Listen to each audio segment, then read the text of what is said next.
बेनी अपनी ग्रेस के लिए बिल्कुल भी फेमस नहीं था। वो तो हवा में ठोकर खाकर गिरने वाला आदमी था। चाय गिरा दी? हाँ, ये बेनी ही था। लैंप पोस्ट से टकरा गया, टिपिकल बेनी। लेकिन बेनी दिल का अच्छा था, खासकर अपने पेट गोल्डफिश कैप्टन बबल्स के लिए। कैप्टन बबल्स कोई आम मछली नहीं थी। वो बेनी का बेस्टमेट था, उसका राजदार, उसका साइलेंट पार्टनर इन क्राइम। बेनी कसम खाता था कि कैप्टन बबल्स उसकी हर बात समझता है। वो उसे अपनी सारी होप्स एंड ड्रीम्स, अपनी डर, अपनी लेटेस्ट किचन डिजास्टर सब बताता था। कैप्टन बबल्स बस पलकें झपकाता मानो कह रहा हो, तुम भी कमाल हो बेनी। एक सनी आफ्टरनून बेनी ने कैप्टन बबल्स को बाहर घुमाने का डिसाइड किया। ताजी हवा तुम्हारे लिए अच्छी रहेगी कैप्टन, उसने गोल्डफिश को केयरफुली उसके ट्रैवल बोल में डालते हुए कहा। अब ये कोई मामूली फिश बोल नहीं था, ये एक मिनिएचर पायरेट शिप था, छोटा सा मास्ट और जॉली रॉजर फ्लैग के साथ। बेनी पूरी तरह थीम के लिए डेडिकेटेड था। पार्क में बहुत चहल पहल थी।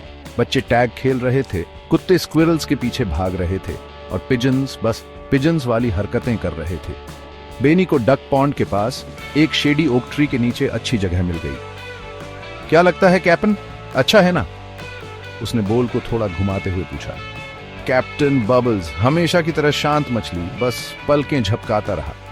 बेनी होने के नाते थोड़ा डिस्ट्रैक्ट हो गया। उसने मिस्टर हेंडरसन को दूर से देखा और अपने प्राइज विनिंग बिगोनियास के बारे में बातें करने लगा। देखिए, मिस्टर हेंडरसन के पास गार्डनिंग का कमाल का हुनर था, जबकि बेनी मुश्किल से एक कैक्टस को जिंदा रख पाता था। वह बातचीत में इतना मग्न हो गया कि उसने डक्स के एक ग्रुप को कैप्टन बबल्स को भूखी नजरों से देखते हुए नोटिस नहीं किया। ये कोई आम ब्रेड क्रम्ब खाने वाले डक्स नहीं थे। ये पार्क के कठोर डक्स थे, सर्वाइवर्स जो थोड़ी सी फिश नैपिंग से नहीं डरते थे।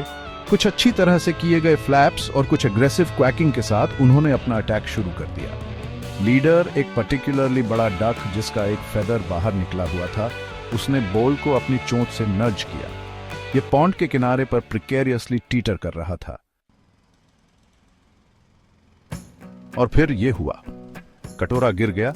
कैप्टन बबल्स पानी के छींटे मारते हुए हवा में उड़ गया। वह एक प्लॉप के साथ तालाब के बीच में गिर गया, बहुत इंटरेस्टेड डक्स के झुंड से घिरा हुआ। बेनी अभी भी फर्टिलाइजर के बारे में रैम्बलिंग कर रहा था। उसने नोटिस भी नहीं किया जब तक एक ऊंची हॉन्क की आवाज उसके मोनोलॉग के बीच में नहीं आई। तब तक उसे एहसास नहीं हुआ कि कुछ गड़बड़ है। वह घूम गया, उसकी आंखें डर के मारे चौड़ी हो गईं। Captain bubbles! वह चिल्लाया। तालाब की ओर स्क्रैम्बल्ड। बेनी के सडन अपीयरेंस से चौंके डक्स पंख फड़फड़ाते हुए भाग गए, लेकिन कैप्टन बबल्स अभी भी खतरे में था। वह तालाब के बीच में एमलेसली चक्कर लगा रहा था। उसके छोटे गिल्स ओवर टाइम काम कर रहे थे। बेनी जानता था कि उसे जल्दी एक्ट करना होगा। बिना कुछ सोचे समझे बेनी तालाब में कूद गया। खैर, जंप कहना थोड़ा ज्यादा होगा। यह एक अनकंट्रोल्ड टंबल की तरह ज्यादा था, जो एक बहुत तेज स्प्लैश के साथ खत्म हुआ। वह ऊपर आया, स्पटरिंग और पूरी तरह भीगा हुआ। उसके बाल उसके माथे से चिपके हुए थे। पार्क शांत हो गया। सबने जो कर रहे थे वो बंद कर दिया ताकि उनके सामने हो रहे स्पेक्टिकल को देख सकें। बच्चों ने पॉइंटेड किया, कुत्ते भौंके और यहां तक कि पिजन्स भी अम्यूजमेंट में कू करते दिख रहे थे। बेनी अपने ऑडियंस से बेखबर अपने प्यारे गोल्डफिश के किसी भी साइन के लिए फ्रैंटिकली पानी को स्कैन कर रहा था। और फिर उसने उसे देखा। कैप्टन बबल्स बस कुछ ही फीट दूर एक पर्टिकुलरली परसिस्टेंट डक से डेस्परेटली दूर तैरने की कोशिश कर रहा था। आज नहीं, फेदर्ड फील्ड!